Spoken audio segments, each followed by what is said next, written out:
Greetings, Yes Also listeners. I am going on the road and I am bringing Yes Also. From September 10th to the 28th, I'll be at 3 improv festivals in a row: Burlington, Vermont, Berlin, Germany, and Omaha, Nebraska. In Vermont, I'll be doing a live episode recording of Yes Also with special guest Connor Ratliff, and I'm also doing shows and teaching workshops. For more info and tickets, go to bigpondimprov.com. On September 17th, I head to Berlin for more workshops, shows, and another live recording of Yes Also.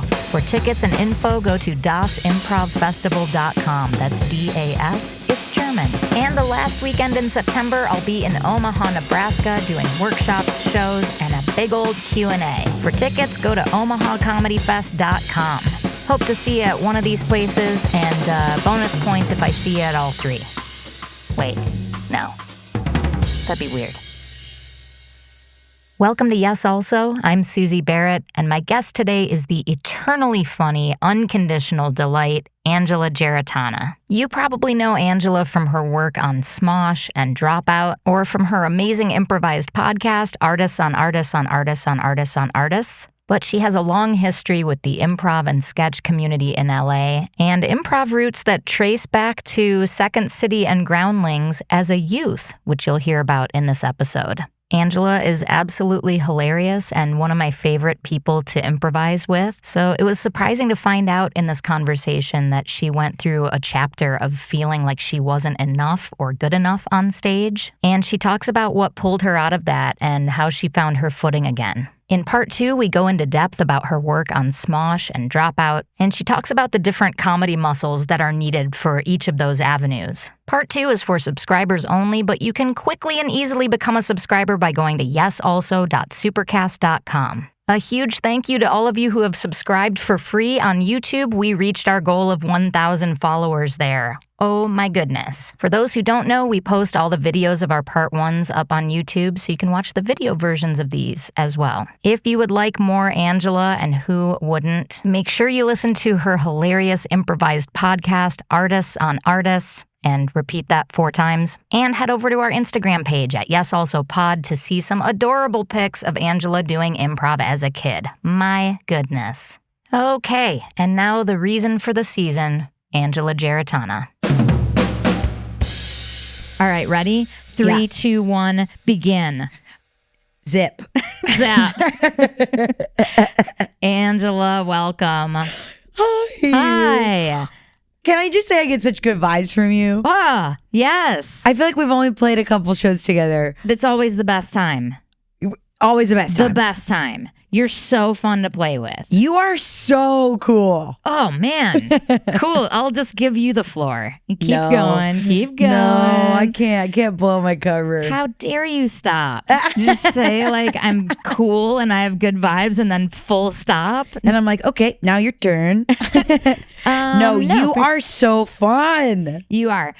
You have a style of play that I feel like is like me unspoiled, like me unjaded. You're like a more earnest, playful, free version of me, and you've become like my aspirational improv avatar. Oh, no. Oh, no. Okay, I was on my way here. I was thinking about improv and being able to just sit and talk about it, which I've never done anywhere. And I almost got emotional. And then I almost got emotional when you were talking. So, Almost got. Let's go there. That was so kind of you. Thank you. No, it's true. And I've chatted about it on the way home from shows. Like, it's like you have a delight and a joy and an unself-conscious, like, I feel like I put my choices through some rubric or something. There's not cobwebs in my brain, but like a matrix of calculus that things go through, and you are free of all of that, and you just like just go for it. And wow, I couldn't look at it more differently, because I see those cobwebs to you that are cobwebs to you. To me, those are like fucking like.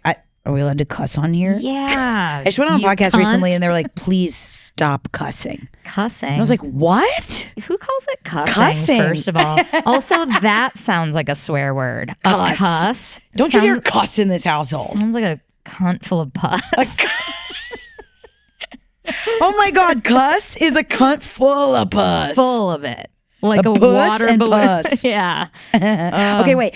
What you think are cobwebs, I think are like literal like layers and layers of I'm trying to use my words for this. Like when like a infrastructure is built really well. And you're in a big building and you're like, this thing ain't going down. Like a big building and there's like a lot of elevators and you're like, this was made well. Great. So I'm a Madewell. I think you are Madewell headquarters. Like you are like every structure is meant for a reason and everything you have in your brain is helpful to max the ability of the building. But don't you think that at some point that becomes boring? Absolutely. Not you. Not me? I think some people, yeah. Okay. And here we go. Oh, here we go. Let's talk about this. But I think because you're weird. Oh, cool. Yeah. Oh, great. You're weird, but really structured well. Okay. See, I feel like I watch you and I'm like, I gotta get weird again. Like, I gotta jump in. See, because at the end of the day, I can't do a Harold. Okay. I can if you force me, and I'm really, really on my best behavior. What a weird horror movie, by the way. Someone kidnaps people and then forces them at gunpoint to do a Harold. Sometimes it looks like that. And that's what it would look like for me. It would be like truly trying so hard to just go off of my brain. And I don't know. I'm not book smart. So there are sometimes I see some type of jump that somebody will make. And I've seen you do it. There was that show we did and you wrapped it all up in a bow. And I can only wrap it up in a bow like as a kid, being like, I don't know how to explain it. I don't like, it's not logic. And that's why I think my shit is harder than what you have. I do love landing the plane at the end of a show. And boy, did you land it. Remember you said like you made Twitter become birds because we were talking about Twitter being birds. Oh, that's a different show. You're thinking of a different show? I was thinking of the one we just did where we had burned through all of our connections way too early, from the show. Which I do sometimes too much. Same. It's like you want to kiss or too early in the date. Yep. Oh, yeah. And you're like, just fucking wait. You kiss it's so early and now like, oh, shoot. Now we got to have this dinner. Yeah. And I you kissed go like, on the way into the restaurant. and like, we kissed. How great was that? We wrapped it. We did it. And then you're like, we have 20 more minutes. Oh my God, 20 minutes. Yeah. But then that we called out, I think, almost everything except the choir ladies. Right. And I realized that and was like, oh, my connection is still there. And you know me, I love to like jump in as a narrator or something at the end, you know. But that's like, to me, a sloppy player with stains all over me, metaphorical stains of the set. It's like, it's heaven. And this is so funny. Like, yeah, it's very like maybe like Odd Couple-y, like this with the complimentary yin yang. Yeah. And then it was like you land the plane and people clapped. People clap. I was on a plane recently. I was like, I'm going to try to clap. You know, that's like a thing. Yes. People are like, are you the type of person that claps when the plane lands? But I've never actually been in a plane where people clap. They do sometimes, and it always scares me because it retroactively makes me be like, should I have been scared? Did we like avert something? Were there gymnastics going on? Right. That I didn't see? Right. Like beads of sweat on the flight attendants. Oh, I should have been. Yeah. Did we dodge a goose? And I didn't know? I didn't know. Yeah. Tell me about that goose so I can dodge a goose. You know? But honestly, not to get deep, but I know we're supposed to. Yes. I think what I love about you, because that is like the type of right, like there's like a more grounded, like let's make sure there's gas in the tank, and then there's somebody that's like, let's drive really fast. Yeah. So it's like that is a great duo, but I think I just wasn't playing enough early on with people that were grounding us, but were happy to do it. Like it was a lot of like, if I had good energy with somebody, but I didn't do any of the housekeeping as well, I got in trouble for it. Oh. Which is normal when you're like coming up. Yeah. You're like, everybody wants to be a mess. But then when someone's like doing the justification and doing all the work, it comes off like, oh, I can't play with the big boys and you guys are the big boys. And that might be just UCB. But like, I was so turned off when I was obsessed with improv, but I was like, oh, I can't play hardcore. And were people telling you this directly? Were they like, hey, you can't just be a wild card. You got to play the voice of reason sometimes. Or was this an energy you were perceiving So from I think people? it was socially. It was like early on in like just graduated 401 and like doing the mess hall of it all, being like, oh, the players we love and we look up to are the ones that are like doing the justifications and doing the stuff. But that might have just been because we were all like hot off the press. We just learned it all. And we were like claps for that. But then it was when I started like my first or like my second practice group. It was like, I remember I had a coach that would like stop us down a lot and be like, someone would initiate and I would respond not highlighting the weird thing. And I didn't genuinely mean to. I just responded kind of in a weird way. And that's when I first started being like I just remember my coach just kept being like, would you genuinely say that to someone? And that happened all the time. Was the answer often, yeah, that's how I talk? And that's what freaked me out. Okay. Was when I was like, but then I started being like, am I trying to be funny? Like, am I, because I am like a sibling that was like, just wanted attention because my brother was the better one. So I was like, maybe this is all of my comedy and just who I am is to just pull attention. Yeah. So maybe if someone's like actively teeing the ball up to be like, this is the unusual thing, now respond and call that out. I have to be like, but look at me. That's what I was worried about. Oh, yeah. But I actually just think I responded just a little weird. And that maybe like you as a person, and the reason you're so good as a comedian is like you are tuned towards just being funny.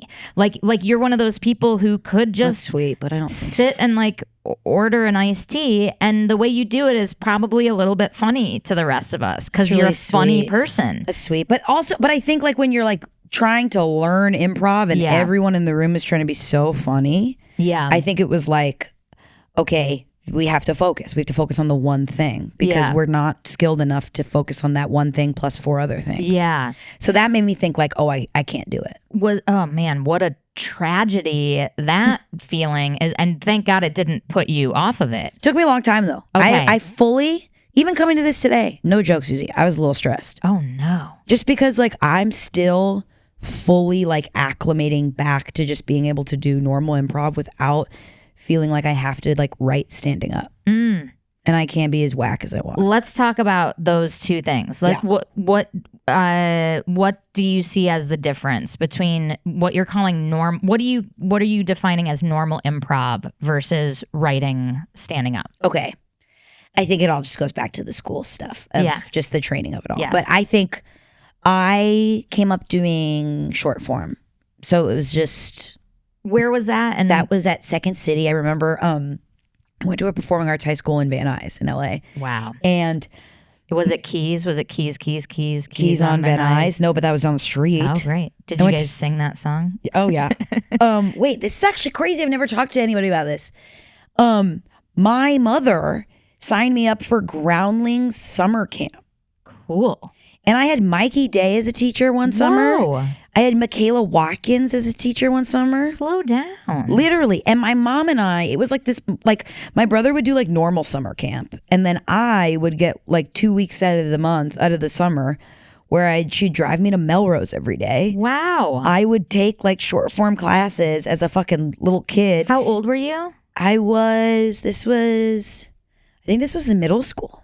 Wow. Yeah. What a rare experience. Yeah, really rare. Did you like it? And I was obsessed. Okay, great.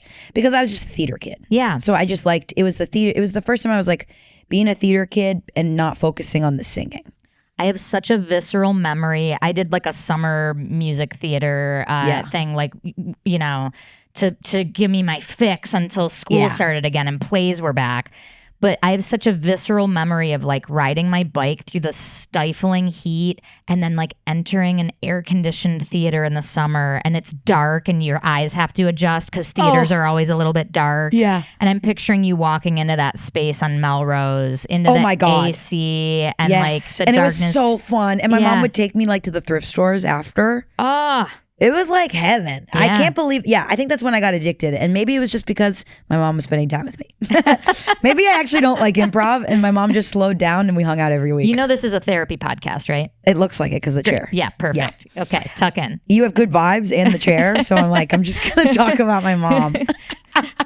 But so then I got addicted to that, and I was in middle school. So then I went to high school, and I was at a performing arts high school, and I was like doing a lot of acting. And my parents were like, "Do you still want to do improv?" And my dad found the Second City Teen Troupe program, which was like in like the Second City Hollywood. Yeah. And what it was you'd go, and from 4 to 6 you'd have class, and from 6 to 8 you'd have a show. Wow. And I think the show was always from 6 to 6:30. Like, I don't think it was really much, but it was all short form. Kimia was on it. It was sick. Wow. A lot of people did it. It was called Detention Hall. 6 to 6:30, and then the curtain call was 6:30 to 8. Really bowing slow. and taking it in. Thank you so much. So Kimia was in your class? We missed each other by a year, but we always talk about how we did Detention Hall. Wow. Was the team, and it was just all short form. Great. And that's when I think I was like, oh, I love to be wacky and put a voice on, and this is what comedy is, and this is so fun. Yeah. And then I think it was, thinking that was improv. But learning. And it is. And it is. But learning at a young age, like I remember there was always somebody each game, we had to take turns on who would come out and explain the game. And I remember like we hated doing that. We're like, I don't want to explain Foursquare. I'm just going to go out. Can we just like do it? And then I remember our teacher was like, sure, let's try that. And we did that, and that show bombed. And then we were all like, wait. And then we learned like whoever went out there, if they did a good job at explaining the rules and explaining the game, then when we played it and we just did that simple, like when you do Foursquare and you switch it a couple times and each person has like one line, you move it, and the game of it all is funnier rather than the scene. Yes.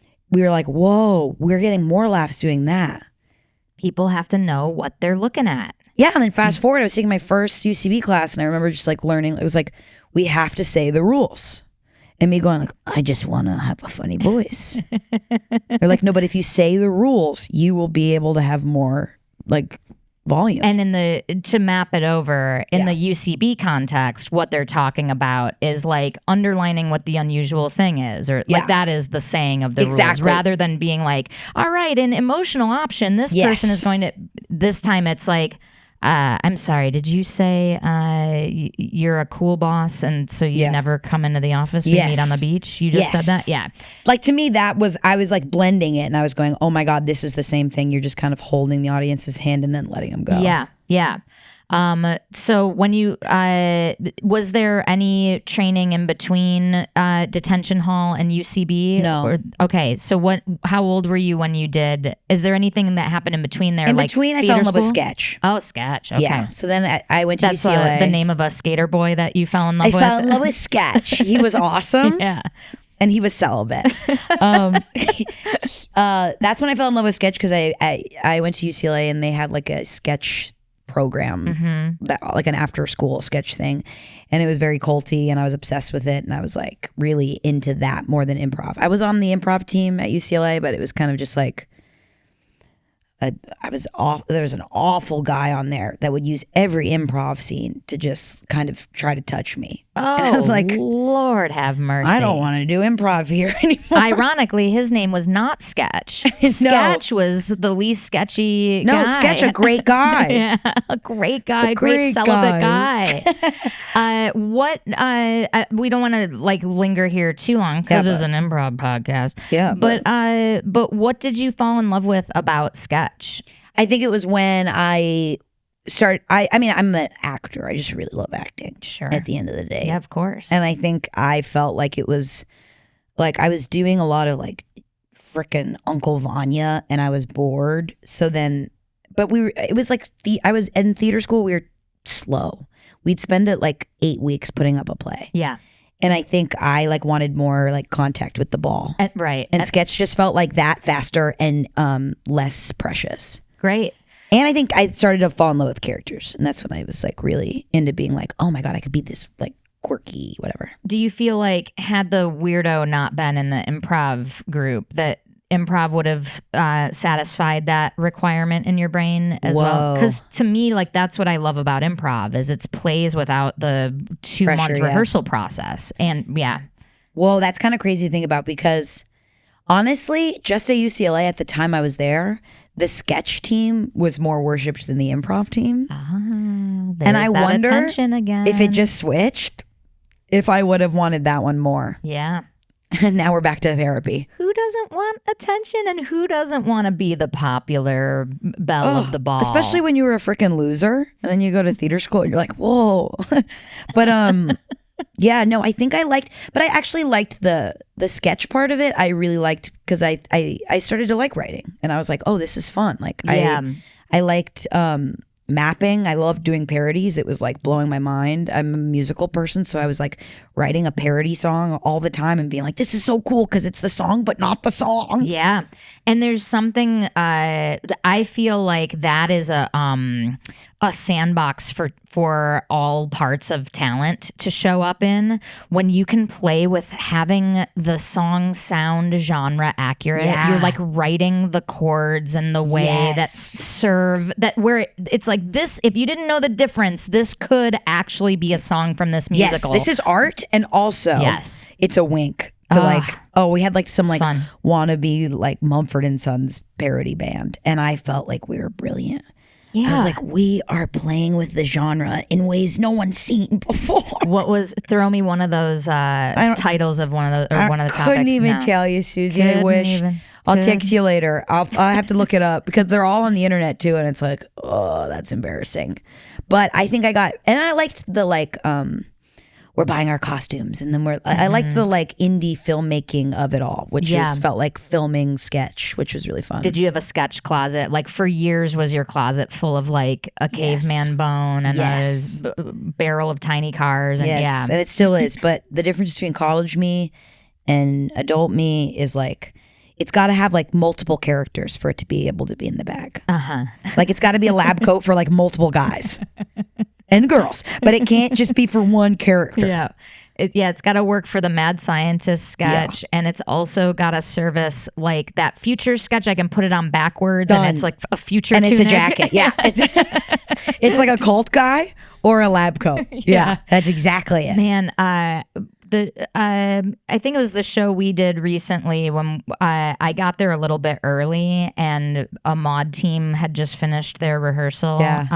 For the listeners, mod is the sketch branch of UCB. And they were all frantically like clearing the stage of their props and throwing them into the green room.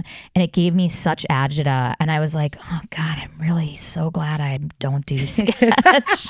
It was just like, it was freaking me out. Just suitcases full of wigs. So much fucking stuff. Racks of like so much like fake fur and alien masks. And I just couldn't. And the food and the like any liquid and the cleaning and like, oh my God. And I mean, like for some reason UCB hasn't done the full jump that I feel like Groundlings people do, which is like, we just need suitcases. We don't need to do these bags. We just need a big ass suitcase and put it all in there.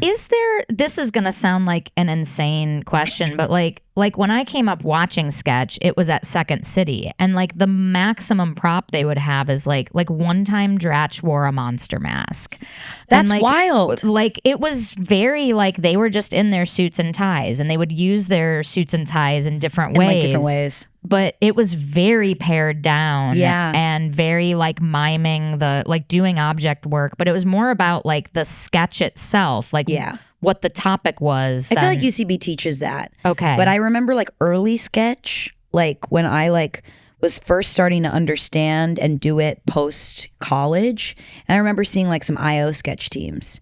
And it was like, let's make a mess on the stage. It was like, these are coke addicts, so we have a bunch of sugar on stage and we're gonna throw it everywhere and the stage is a mess. And that to me in my like early times I'd be like, they went there, right? Like, oh my God, they went crazy, there's shit everywhere, they're a mess. For some reason I think that was like they went hardcore. But then like the more I like did UCB, it was like only add a wig if it's really necessary.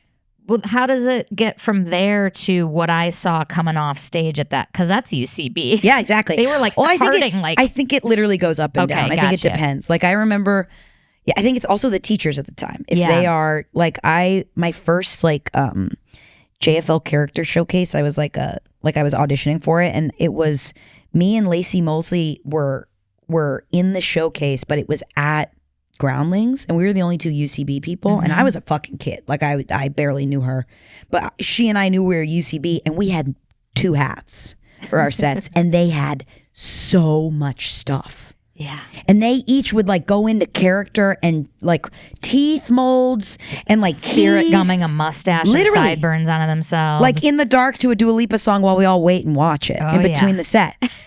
And it was like, oh no, what is the best way? I don't know, but. I don't know. I'm so fascinated though. Like I wanted to take that detour because it's like, I wonder if it's like, like a style thing that changes based on where you are or when you are. Like if it goes through phases like music does, you know? I think it's a teacher. Okay. I think it's, if a teacher's like, I mean, if it's a good character, you don't need a voice. Right. Someone said that to me once and I was like, got it. And then that changed everything I did for a long time. It's all different. Yeah. It's so hard for me to not change myself. It's something I'm constantly reminding myself, like to not change, to try to play characters that speak like me and talk like me and walk like me. My immediate instinct is to like tilt or to have a gesture or have a voice or something, and I have to Do you think that's the right way? I don't think there is a right way. Yeah. But I do think it changes your play and it changes the output. I think like the times when I play just as myself, I get laughs in surprising places. I feel like the scene is naturally funnier because it doesn't feel like it's goofed in any way. And part of that too is a function of like, you know, the musical theater kid in me and the Boom Chicago in me that was always kind of like overselling, over mugging, trying to fill a big space. Oh my God. I remember there were like all the cool comedians when I was like a freshman at UCLA when they graduated, they did Boom Chicago. Who? Carl. Yes. Carl's the first one that came to mind. That's all you need. I think mugging too hard or pushing in the way that my tendency naturally drifts towards makes a scene a little bit more cartoonish and less real and less funny. And when I strip that down and I'm just doing the scene, it's so much funnier, but it's hard to remember, or it's hard to, and it is fun to just play a character that's different, and it gets me into my right brain. So it's, a real push-pull in there. I love them both. And you're right. I don't think there is a right way. I think what was hard is like feeling like when you have teachers tell you that there is a right way. I think that kind of curbs you a little bit. Yeah. Because that's why I stopped. Like I saw my first mod show. It was like and then I was like, oh, I want to do that. And so I auditioned for that. And then I remember it was like in 201 and 301. And I was like, just kept getting met with like, you gotta ground it more. You gotta ground it more. And then I remember just feeling like, okay, I don't have what it takes to do grounded improv. And then, and that's when I got stuck but blessed and only did musical improv, Suzi, for so long. And I didn't know why until after, and it was because I felt like I could be kind of not grounded. Yeah. You had permission to be big and loud and cartoonish at times. Yeah. Did it feel like that healed you, or you're still grappling with wondering if you're good enough to be grounded? I think I did musical mess hall, and I remember we would go after the 3 normal heralds, and then we'd go up there and be kind of like clowns. And I had such a hard time. I loved musical improv when it was just the musical improvisers. But then when you put us next to a herald, I started feeling like we weren't doing good improv because I thought that was the way to do it. And I felt very embarrassed. And it was at the Inner Sanctum, and it felt like the pressure was so high to do so well. And I couldn't get off the back line. And I'm not usually a timid performer. And I was like strangled. Like I could not get off the back line. I cannot imagine you as that. Yeah. And it was like all my 20s. And then all of your 20s? I'd say until like until 28, I started getting better. And then it was 28. What am I saying? But then it was my coach Tara Copeland brought me to the bathroom, and this makes me cry to this day. And like grabbed me and like shakes me and goes like, "Who told you you weren't funny?" And like literally like kind of shook me hard. Broke and the bathroom mirror by throwing my back against punches it. the shit out of me. Like grabs puts my head in the toilet. Yeah, takes my wallet, puts it in the trash can, punches me 3 times, undercuts me. And then she's like, "Who told you weren't funny? I gotta get you to stop, and you gotta get out of your head." And then I still stayed on the back line. And then 6 more years went by. Yeah, literally. And then I started doing YouTube, and it was like, okay, I'm just going to be bizarre and on my own and weird. And it wasn't until after the pandemic, or during the pandemic, my sketch team, Moon Goon, which was my mod team, it was me and I got asked to do some, it was like, just did some Zoom improv thing with Patrick McDonald, Kylie Brakeman, and Jeremy Colhane. And us 4 were like, that was really fun. We did like some mono scene for like something. And it was just like for fun. This is during the pandemic? Yeah. This is like when we were doing online shows for people to do emoticon of clapping literally. too. Yeah. And it was like, we got asked to do it. It was one of those, like, you know how YouTube has those like fireplace videos that just last for hours? Someone's idea was like that you just hear a family slowly arguing in the background of one. And we were like, great. And we did that. Really funny. And we just did a mono scene, and we had like the best time we've ever had. And we were like, let's do more mono scenes, us 4. And that's when we started doing our podcast. Wow. Yeah. Artist on artist on artist. There's 4. It's an awful name for a podcast. I think it's Awful great. name. You know, sometimes it's the bad ones that are actually good. I It's like hate it. Go around in the circle until it meets again. All the way back. It's inconvenient and then memorable. That's right. And that's what sticks. I'm still stuck at the inconvenient part. Did Patrick name you guys? I don't even remember. Because his handle is like Patrick. That's such a good point. He loves 4s. He loves the repetition. He loves it. Loves making my thumbs type a bunch. Or that handle when you tag. It's massive. Huge real estate. But I believe, healed me. We just started doing improv, and I think Kylie and Patrick play similar to you, where they're gonna put in a lot of the groundwork, and they're not gonna get mad if I don't join.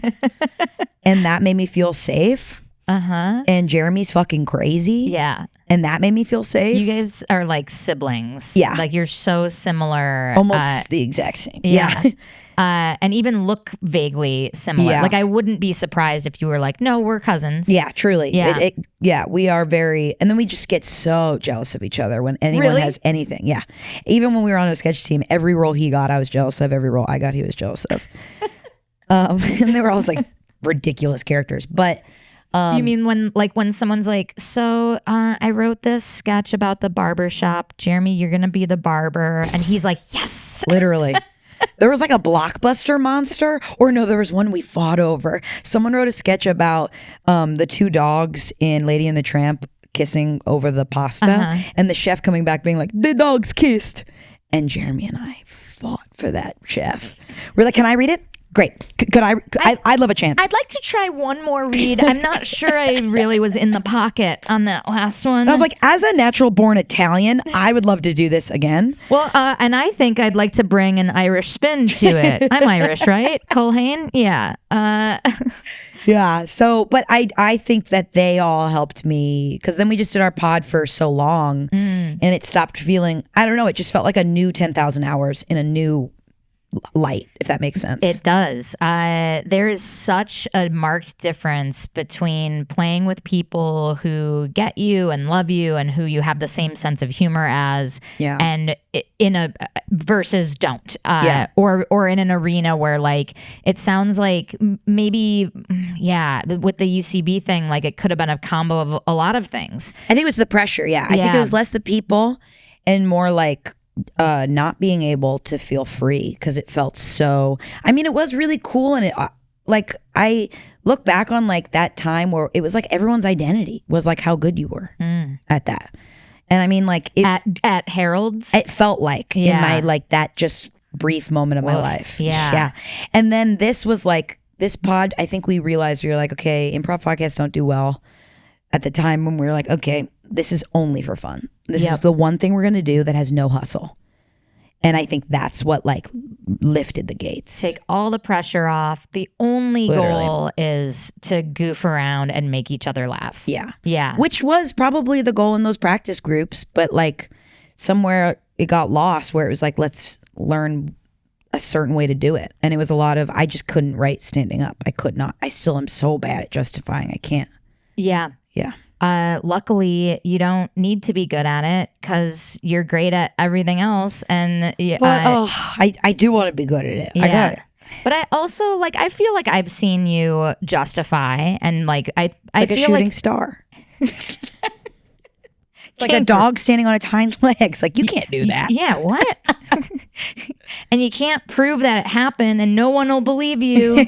You say you saw a shooting star, and they're like, yeah, right. Happened really fast, and it was a little blurry, but it kind of landed as a justification. My phone didn't grab it. Yeah. But it sounded like it made sense. It's a patterned behavior that person does because of a belief they have. It's so funny, though. I think this brings up a really interesting topic in my mind, which is like the perception that an individual player has about like how bad they are or what their limitations are is not reading from the outside at all. Like, I never once have been like, yeah, Angela's great at the fun stuff, but she doesn't really do the. I've never thought. To me, I'm just like, oh, she's the best improviser, and that's how I want to play. That's like so sweet. But it's like it's not noticeable. Yeah. So whatever you're feeling as that, like, isn't coming. I appreciate through. that. I mean, it's gotten a lot better. I don't feel that way anymore. Yeah, and I think that just speaks to how important it is to make sure you're playing in a safe environment with safe people. And it's not like anyone was hurting me. Wear gloves and goggles. Yeah. Don't play with people who have knives. Do not do that. And if you must, then make sure there's an eye washing station in case nearby. They stab your eye. You just need to wash your eye. Wash it out. If a germ takes hold in there, it's not going to heal right. It's not about the cut. It's about the germ. It's always about the germ. Now that you feel like you've healed with your podcast and your new you, do you feel less intimidated? Like, you play a lot of shows at UCB now. Do you still have kind of like a trauma tinge? Not really. Great. And I think it was the people. Like, I think it weeded out a lot of the like 22-year-olds that were like, we must be good. And then it feels like it's just like being back there, being like, all right, let's have some fun. I don't know. Now it's all about connection, and that's the best part. By which you mean making some industry connections. It's all about getting agents. Yeah, and like those audiences are full. Fuck this month. It's agents. It's all agents. Right? When they say all ages show, you didn't see it's in a tiny font that they have a tiny N and T. Is an all agents show. Yes. Oh yeah. So you got to be working that. You'll see me when I'm on the back line. I'm not just on the back line. What are you doing? I'm spreading business cards. That's good. That's why they seat people on the sides, and you can be like, pass them down. That's good. That's why I come out as a waitress all the time, because I'm like, I can still do co-star stuff. And I want to like show that. You got to be viable. Right? Yeah. You got to be presenting the parts that you're going to be cast as. Yes. And that's why don't put a voice on. Don't play an old man, right? Because you're not going to play an old man in Hacks. You are not. Right? So you got to be the waitress. Because that's the only other part. Those are the parts I'm going out for, so. And P.S. the only parts available now that commercials are taken up by Aniston and Braff. Good frickin' luck. Good luck. Oh, I'm sorry. You're not the star of Schitt's Creek. Then you can be in the background of this commercial. Take my order. Take my order. Or it's Zooey Deschanel hosting the dating show. It's all gone. It's all. There's no elevator going up. Nope. If she's got the dating show, we're in the mailroom taking orders in this waitress outfit. I have some subscriber questions for you. Here's a great one. This is kind of a broad one. Okay. William asks, how would you define your comedic voice? Oof. Sounds like an agent. William. He's been to a show, so there's a 99% chance he is. Okay. This is hard. Can you answer that first? No. I'm dying to know what you would say. It's a building with a lot of structures and good bridges. I think something, I think I do like an intersection of smart and silly. Love that. Like I love messing around and doing absurd things, but I love the tying it with a bow or bringing it somewhere. I love tags. I love the ability to see a connection and be like, ooh, that relates to this, you know? Yeah, I'd say like for me, the intersection of silly and emotion with a side of like observation. Oh, there we go. I'm emotion is definitely in mine too. Yeah, I really enjoy that. Yeah. Just because it just fits so fun. And it just feels so good. Fun. And it's like when it matters a lot. Yeah. When something matters, it's so much better and funnier to me. It's the and Will I listen Ferrell. more. Yeah. Yeah. It's like my day job is like playing video games and I don't game. Is it really? Yeah, I don't game. I do a lot of YouTube content and I don't do those things. But it was like I just brought my improv-ness to it, which was like, I'm just going to care a lot. Like they have me playing Call of Duty. I don't know what I'm doing. Okay, Susie. This is like you have like what undoubtedly is a dream job for a large portion of the population. A large portion of the population that I'm ignoring. Don't care is so funny. You're like, yeah, my day job is I get $1 million a day to test pizzas. I'm supposed to eat pizza. I don't know. I chew it up and spit it out. It's fine, I guess. I fuck bitches and get money and I'm just trying to do it. Yeah. And it's just work. It's paperwork. It's work. I am required to have 6 orgasms a week. Do I do it? Yeah. Yeah. Do I want to sometimes? No. It's work. It's work. Right? I'm just dreaming of the second I can get home and scroll the news again. Getting drenched in cash every day is annoying. They don't talk to you about that. Yeah. No, not at all. I just mean, like I like when you care about something because I like when players care about something because I care about it more. I watch it more and I feel like, I don't know, my generation suddenly, even like just trying hard has a bad rep. And I feel like when someone goes out there and they try really hard and the character cares, I'm in. Are you millennial? Or what are you? I am millennial. You're millennial. You guys it's not cool to try? I think but maybe that was where I grew up, but it felt like if you really wanted something, it was not that cool versus just like kind of falling into it. Being like, oh, this outfit, yeah, I just kind of like put it together. Yeah. Oh no. Yeah. Yeah. Oh no, I don't even know what this is, dude. Yeah. It's just this flannel I found like on the floor. And it's not even mine. I don't even know whose it is. I don't know the brand. I don't know any brands actually. I can't name a brand. Like I don't even know what that is. No. What's a brand? That's the cool girl. Yeah. Wow. Yeah. It probably is the same for my generation. I just I have no awareness because I've never been cool. I'm sitting here going like, oh, if only I would have done that. I'm like, that does sound pretty cool. Like, I wish I heard that 20 years ago. I'm the one going around school being like, can I see your tag and see where you got your shirt? So what brand is that? Good. And that brand? Mom, can we go to Esprit? Esprit. Suzi is pronounced Esprit. Great. Can we go there? Can we go to Esprit? Yeah. Sounds expensive. If they have it in the bin at TJ's, we can get it. Oh, hell yeah. Oh, hell yeah. Love those bins. Okay, so that's my answer for that. I don't really know. But. No, that's a great answer. Or sometimes I said this once, cousin comedy. Cousin comedy. Not really smart. Uh-huh. And not really incel, but like sweet. Just give cut me that an part example. Out. No, that's gonna be your pull quote. No, don't use that as a clip. I don't consent to that as a clip. But pull quote. Consent. Pull quote. Consent.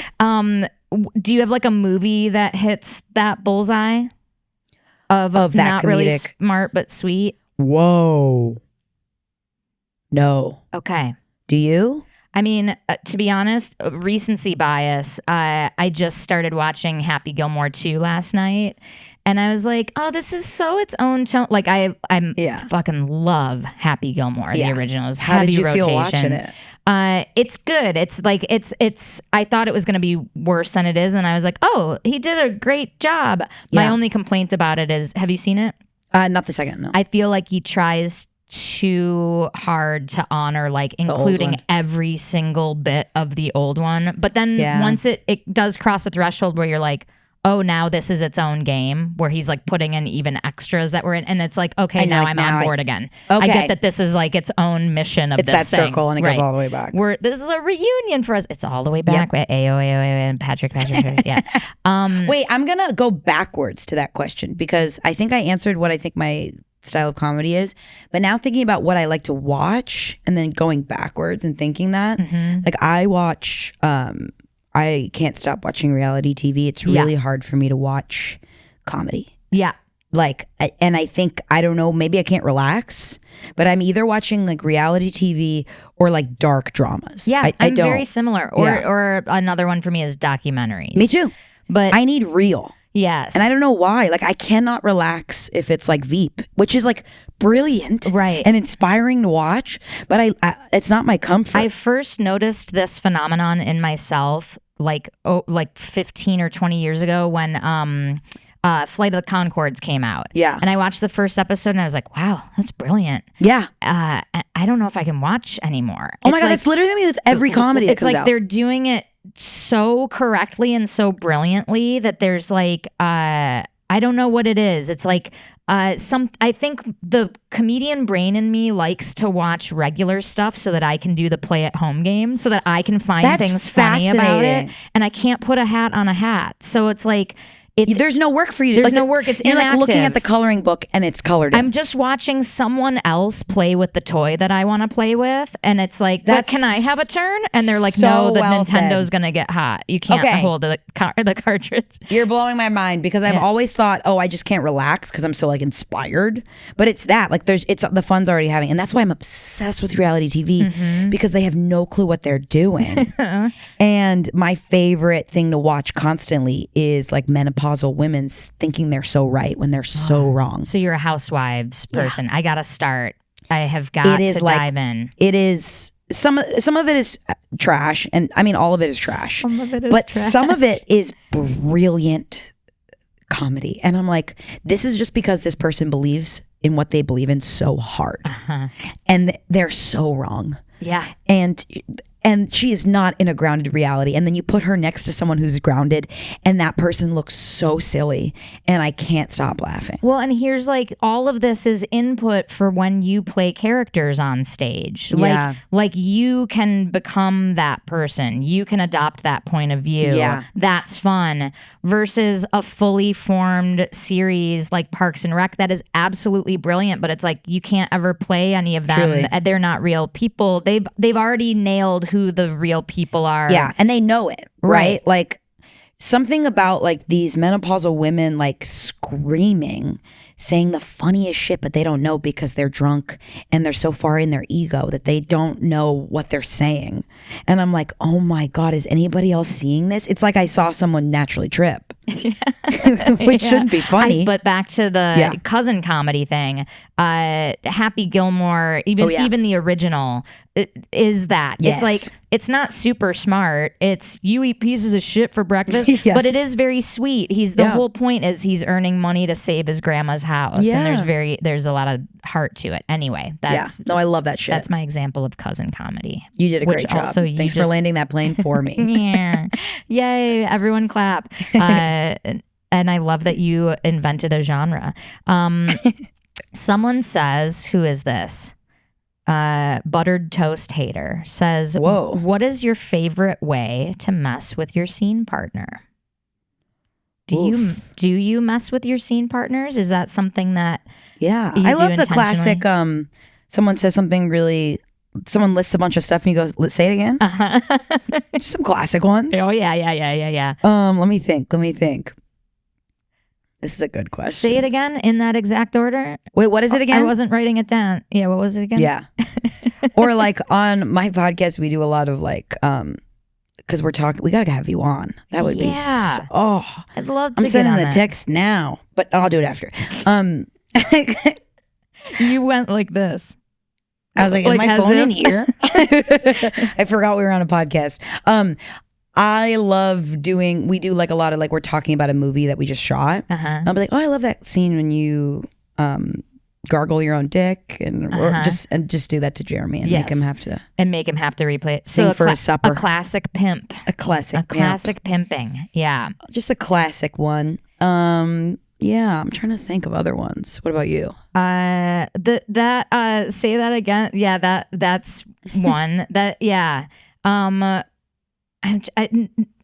This is hard to access on the spot, but maybe more will bubble up. But I do like that vibe where within the context of a scene that is on the rails and has its own lived in reality, we can have little moments of fun where we... Or like when someone's doing an impression that's obviously bad and you're like, oh, this is a perfect... It happened to me recently and someone's like, oh, that's a perfect Sheldon from Big Bang Theory. And I was like, mm-mm. And the second I did that, I was like, fuck, now I have to do this a bunch of times. And I kept having to be like, bazinga. And it was so bad. But they kept being like, you're so bad at this, keep doing it again. And I do like doing that too. I love doing the reverse of that in a sarcastic way where someone will like say something offhand in a scene. I'm trying to think of this is not an example that happened, but you know, they'll be like, frankly, my dear, I don't give a damn. They'll like just say something and then I just shoot off the back line and go, I'm so sorry. I'm a Hollywood showbiz agent and you have what it takes to, and just totally make the new reality that they've been scouted for whatever this dumb thing is. I love that. Oh, another thing I love to do, because musical improvisers hate it, is I love going, and cut in the middle of a song that I hate. In the middle of a song is so funny. If the song starts getting boring, I'm like, okay, let's make this a commercial, and that jingle sucked. Let's redo it. A very long emotional love ballad. Like, and I'm like, all right, but we're trying to sell Skittles here, and the this jingle musical sucks. We need more shit. For part 2 of this episode, go to yesalso.supercast.com. If you like this podcast and you want double the content, head over to yesalso.supercast.com and subscribe. You can also help us out for free by subscribing to us on YouTube and talking us up to your improv communities. If you have a question that you'd like us to answer in one of our Q&A episodes, or a topic that you think would make a great bonus episode, put it in a 5-star review. If you're a theater who would like to host us for a live recording and improv show, let us know at yesalsopod@gmail.com. A very special thanks to our producer, Ryan Rosenberg, audio and video editor, Brian Kessler, and Britt Faye, who does our marketing. Thanks for listening, and we will see you next week. No, we won't, Suzi. That's not how podcasts work. They won't even see us. They will listen to us, so it's actually the opposite of both things you said. Thanks for listening, and you will listen to us next week. Maybe. We don't know.